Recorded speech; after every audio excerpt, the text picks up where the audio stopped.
Have you ever looked at a company's financial report and thought, where do I even start? Because financial analysts do not just read statements, they decode the stories hidden in numbers. Hi everyone, welcome back to InfoCriz, your channel to learn accounting and finance in a smart and simple way. In today's video, I will show you how professionals analyze financial statements. If you are new here, make sure to subscribe and press the bell icon so that you never miss a video that will help you to grow in your finance career. Now, let's get started. As we know, for any company, the three financial statements that matter the most are profit and loss account, balance sheet, and the cash flow statement.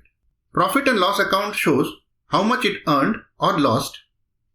Balance sheet is a snapshot showing what the company owns and owes. Cash flow statement gives a picture of how cash actually moved. Let's get some more information about these crucial statements, starting with the profit and loss account. A profit and loss account, also called an income statement, is a financial statement that shows a company's performance over a period of time, usually a year. It tells us whether the company made a profit or a loss during that period. Let's take a sample profit and loss account of ABC Limited. The key components are revenue or income, which is the money earned from selling goods or services. Then we have the expenses, which is the money spent to run the business, depreciation, and taxes. Finally, we get the profit, which is the difference between revenue and expenses. In case the expenses are more than the revenue, then the difference provides the loss amount. Analysts review the profit and loss account to check the performance of a company. They look for the growth trends to check whether revenue is rising every year. They also look at profitability to check whether the margins are stable or shrinking. If revenue and profit both are growing steadily, that's a healthy sign. Then we need to look into the expense control, which is to check whether the costs are increasing faster than sales. One should compare 3 to 5 years data while reviewing the profit and loss account, as one good year can hide a weak trend. Once the profit and loss account is checked, analysts review the key ratios. Let's find out some of the important key ratios from our sample profit and loss account. The first one here is gross profit ratio, which is equal to gross profit divided by sales revenue multiplied by 100. Now what is gross profit? Gross profit is equal to sales revenue minus cost of goods sold. If we put the numbers from our sample profit and loss account, that is 15 lakhs of sales revenue minus 9 lakhs cost of goods sold is equal to 6 lakhs. Thus, gross profit ratio will be 6 lakh divided by 15 lakh multiplied by 100, which is equal to 40%.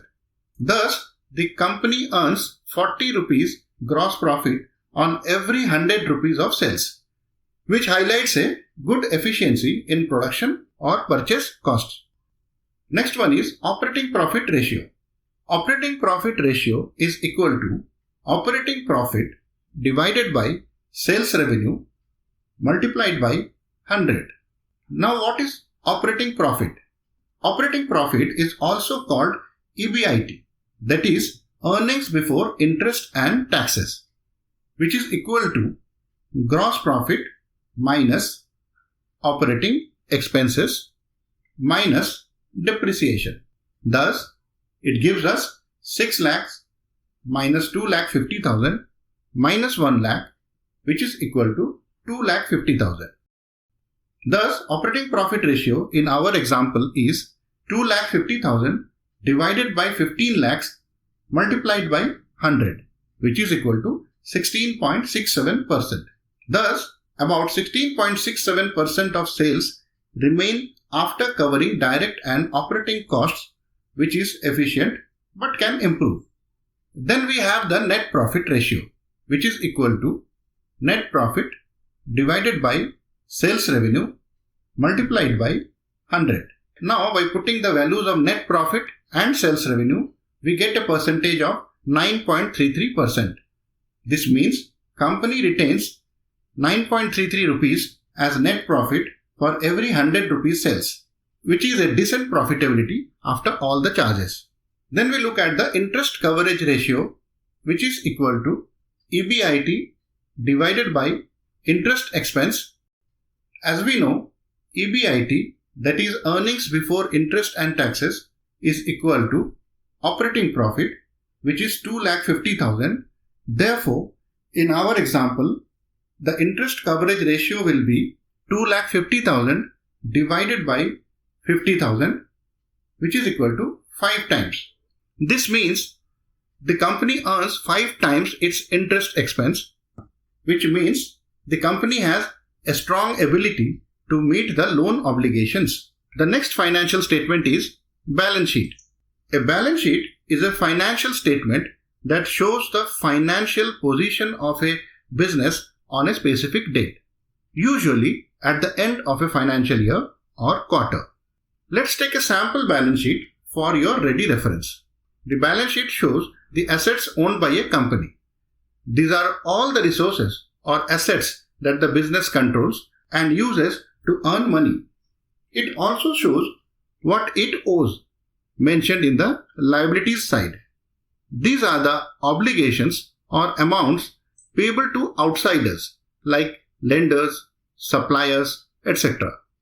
Further, it shows what belongs to the owners, that is, the shareholders, shown in the top section of the liabilities side. This is the owner's claim on the business, also called owner's equity or shareholders' funds. It represents what is left after paying all the liabilities.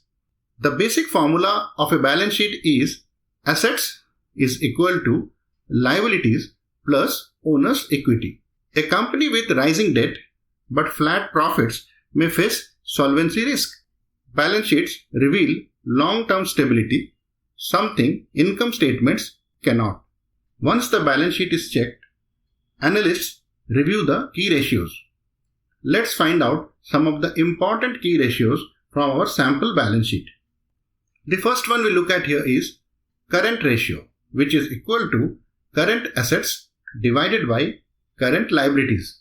Now, what are the current assets? Current assets include inventory, debtors, bank balance, and prepaid expenses.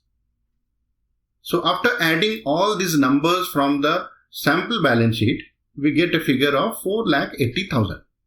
Now the next question is, what are current liabilities?